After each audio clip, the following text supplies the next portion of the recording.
కొంత మిడిల్ ఏజ్లో గుజ్జు తగ్గింది అన్న సిచ్యువేషన్లో టాబ్లెట్స్ వాడితే గుజ్జు మళ్ళీ పుడుతుంది అని కొంతమంది చెప్తూ ఉంటారు. 4th స్టేజ్లో ఏ టాబ్లెట్ వాడినా ఏ ఇంజెక్షన్ ఇచ్చినా మళ్ళీ గుజ్జు. నీస్కి మోకాళ్ళకి ఇంజెక్షన్స్ చేయడాలు, ప్లాస్మా థెరపీ అన్నది ఒకటి వింటున్నాము. అవన్నీ ఎంతవరకు సక్సెస్ఫుల్ అవుతాయి సార్? సో ఈ ప్లాస్మా థెరపీ అంటే ఏంటంటే మన రక్తంలో వెళ్ళుని వేడి చేసి కాపురం పెట్టినట్టు పెడితే మోకాళ్ళ నొప్పులు ఇట్టే మాయమైపోతాయి. ఎటువంటి మార్పు సైంటిఫిక్గా లోపల ఏమీ జరగదు.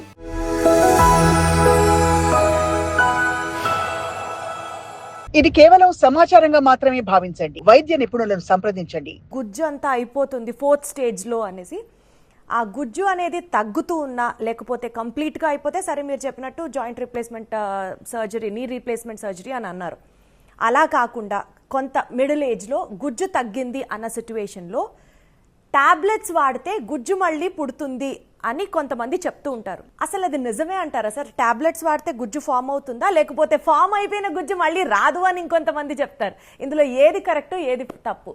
మళ్ళీ will go back to stages 1, 2, 3, 4. 4th స్టేజ్లో ఏ టాబ్లెట్ వాడినా ఏ ఇంజెక్షన్ ఇచ్చినా మళ్ళీ గుజ్జు ఏర్పడటం అనేది జరగదు. ఇంతవరకు ప్రపంచంలో ఎన్నో రీసెర్చెస్లో 4th స్టేజ్లో గుజ్జు రావడం అనేది ఇంతవరకు ఎక్కడా అవ్వలేదు. So that is very clear. Stage 1 అంటే గుజ్జు 90% ఉంటుందండి. వీళ్ళకి ఫిజికల్ యాక్టివిటీ లేకపోవడం వలన ఎక్కువ నొప్పులు వస్తూ ఉంటాయి. ఫిజికల్ యాక్టివిటీ అంటే ఇంట్లో అటు ఇటు తిరగడం అని కానీ, ఆఫీస్కి కొంచెం దూరం నడిచెళ్ళడం అని, ఇది కాదు. మజిల్ స్పెసిఫిక్ ఎక్సర్సైజ్ చేసుకోవాలి.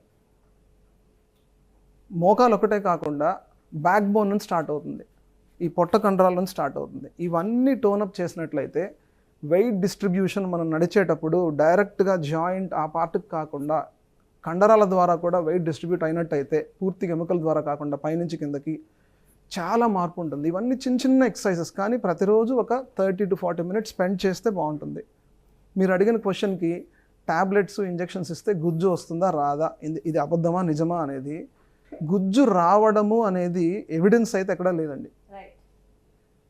ఇంకొకటి, చిన్న వయసులో ఒకప్పుడు మన పెద్దవాళ్ళు, తాతలు ముత్తాతలు 60, 70 ఆ వయసు దాకా పెద్దగా ఎవరు మోకాలు నొప్పులు, నేను నడవలేను అన్న వాళ్ళు లేరు.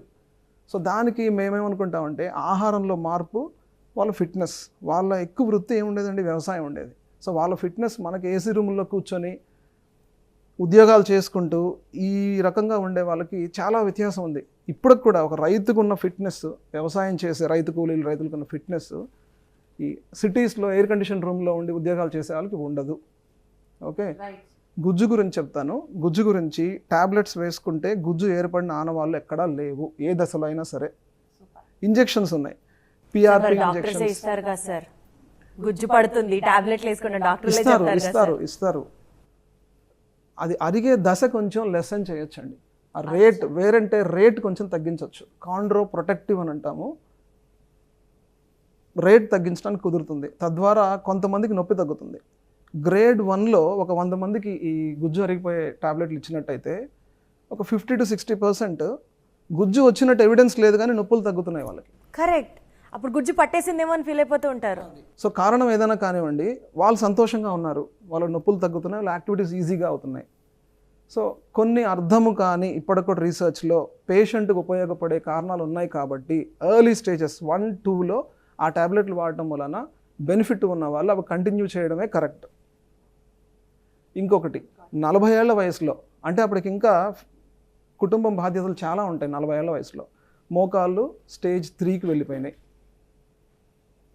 సో వాళ్ళలో ఏం చేస్తాము, జాయింట్ రిప్లేస్మెంట్ చేసే వయసు కాదు అది, 55, 60 దాటితేనే అడ్వైస్ చేస్తాము. సో వీళ్ళల్లో ఆస్టియాటమీ అని కొన్ని ఆపరేషన్స్ ఎప్పటి నుంచో ఉన్నాయి, ఇప్పుడు ఎక్కువగా అవసరం పడుతున్నాయి అవి.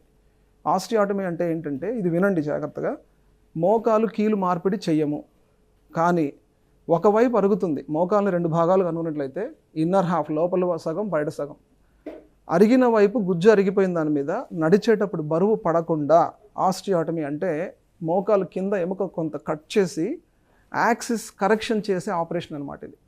అయితే ఇందులో ఒకటి ఉంది, ఈ కట్ చేసిన ఎముక పూర్తిగా మళ్ళీ బలం పుంజుకొని యథావిధిగా మనిషి నడవడానికి ఒక 2 నెలలు పడుతుంది. ఈ 2 నెలలు కొంత రెస్ట్లో ఉండవలసి వస్తుంది. రిప్లేస్మెంట్ అనుకోండి, వెంటనే 2వ రోజు నుంచే నడిపిస్తాం. సో దాంట్లో ప్లస్ అండ్ మైనస్, దీంట్లో ప్లస్ అండ్ మైనస్. చిన్న వయసులో 40 లోపు 50 లోపు ఒకవైపే అరిగింది, కీళ్ళవాతము కాదు, ఎక్కువ వాడటం వలన అరిగింది, వీళ్ళల్లో జాయింట్ రిప్లేస్మెంట్ కాకుండా ఆస్టియాటమీ, నీ ప్రిజర్వేషన్, నీ జాయింట్ ప్రిజర్వేషన్ సర్జరీస్తో చాలామంది మళ్ళీ వాళ్ళ యాక్టివిటీస్ చేసుకోగలుగుతున్నారు. సో ఇది గమనించండి, మోకాల నొప్పులకి 40, 50, 60స్లో టాబ్లెట్స్, ఎక్సర్సైజ్, తర్వాత నీ ప్రిజర్వేషన్ సర్జరీస్, ఇవి మాత్రమే ట్రీట్మెంట్లో ముఖ్యంగా ఉపయోగపడుతున్నాయి సమాజంలో. పెద్ద వయసు 60 దాటిపోయింది, స్టేజ్ 4కి వెళ్ళిపోయింది, joint replacement best option.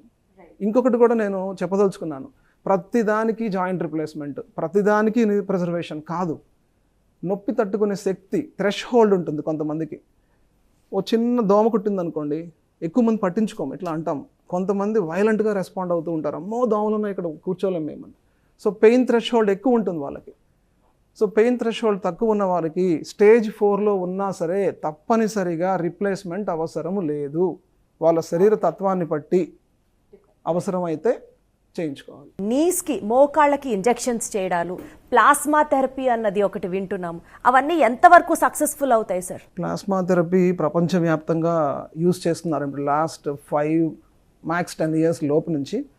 So ఈ ప్లాస్మా థెరపీ అంటే ఏంటంటే, మన రక్తంలో ప్లేట్లెట్ కణాలు ఉంటాయి కదా, సో ప్లేట్లెట్ కణాలు పక్కకు తీసినప్పుడు ప్లస్ ప్లాస్మా అంటే ఎర్ర రక్త కణాలు, తెల్ల రక్త కణాలు అన్నీ సపరేట్ అయిపోతాయి దాన్ని సెంట్రిఫ్యూజ్ చేసినట్లయితే.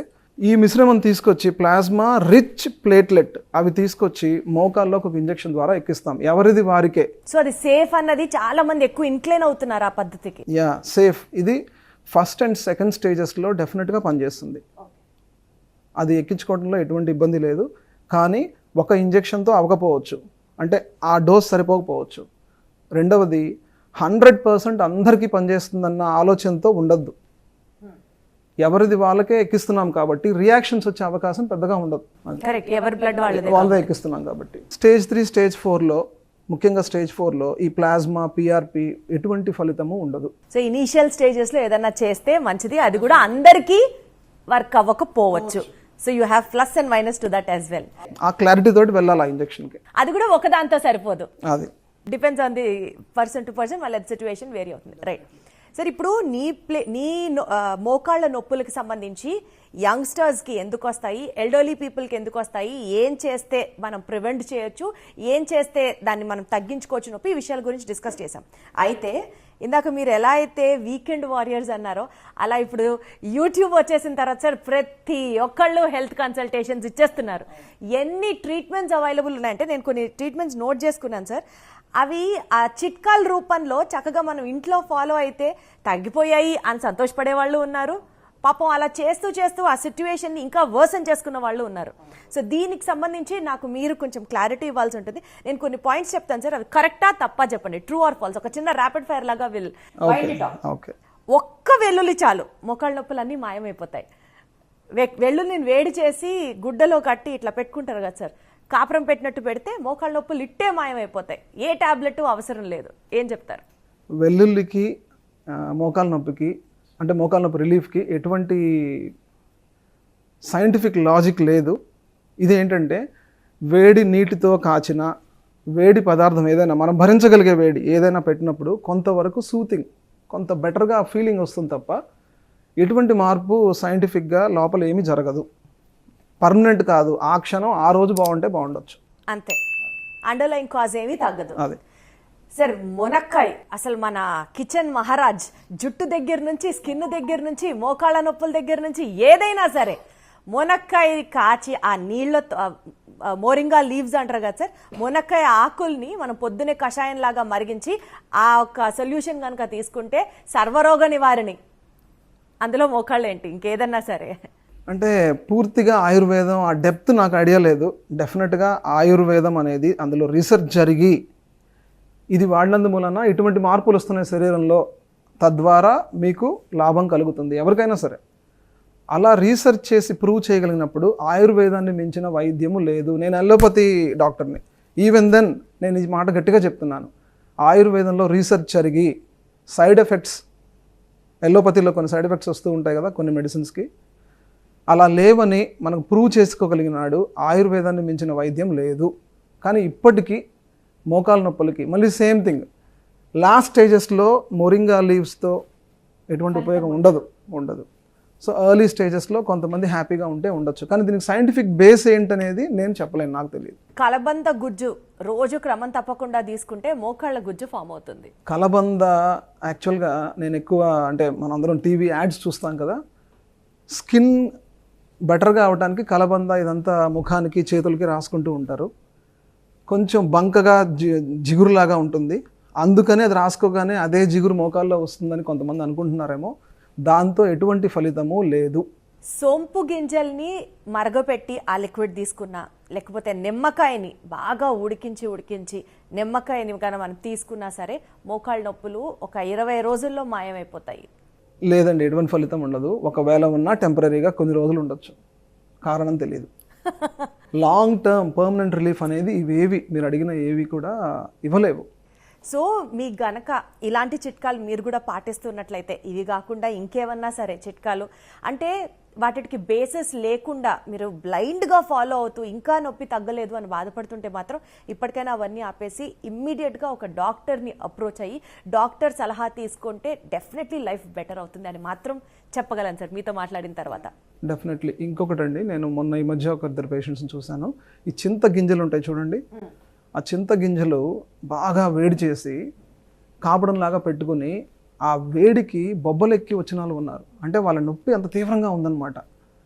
ఈ మెడిసిన్స్ అవి వేసుకుంటే ఏదైనా సైడ్ ఎఫెక్ట్లు వస్తాయేమో, పెద్ద వయసు డెఫినెట్గా ఆ భయం ఉంటుంది ఎవరికైనా, కానీ దాంతో కలిగే నష్టాలు ఇంకా ఉంటాయి. రేపు పొద్దున ఏదైనా చేయడానికి మన స్కిన్ హెల్తీగా లేదనుకోండి, మీరు ఆప్షన్స్ మిస్ అవుతారు. ఎప్పుడన్నా ఒకసారి అంటే ఓకే, కానీ తరచూ వెళ్ళి స్కిన్ డ్యామేజ్ అయ్యే ట్రీట్మెంట్లు చేసుకోమాకండి. Got it sir. సో మోకాళ్ళ నొప్పులు యంగ్స్టర్స్ అయితే మాత్రం ఒక ఏజ్ వచ్చిన తర్వాత ప్రివెంట్ చేయడానికి తీసుకోవాల్సిన జాగ్రత్తలు విన్నారు కదా. అండ్ అలాగే పెద్దవాళ్ళు మీరు ఏమేం చేయొచ్చు ఏమేం చేయకూడదు, లేదా స్పష్టంగా డాక్టర్ దగ్గరికి వెళ్ళి డాక్టర్ గారి సలహాలు సూచనలతో మీరు డెఫినెట్లీ ఆ మోకాళ్ళ నొప్పుల్ని ఆ స్టేజ్ నుంచి ఇంకాస్త బెటర్గా అయితే మీ లైఫ్ని లీడ్ చేయడానికి సిచ్యువేషన్స్ ఉండొచ్చు. Thank you so much doctor గారు, మోకాళ్ళ నొప్పుల గురించి చాలా క్లియర్గా ఎక్స్ప్లెయిన్ చేశారు. ఇంకొక ఎపిసోడ్లో తిరిగి కలుద్దాం. చూస్తూనే ఉండండి సాక్షి లైఫ్.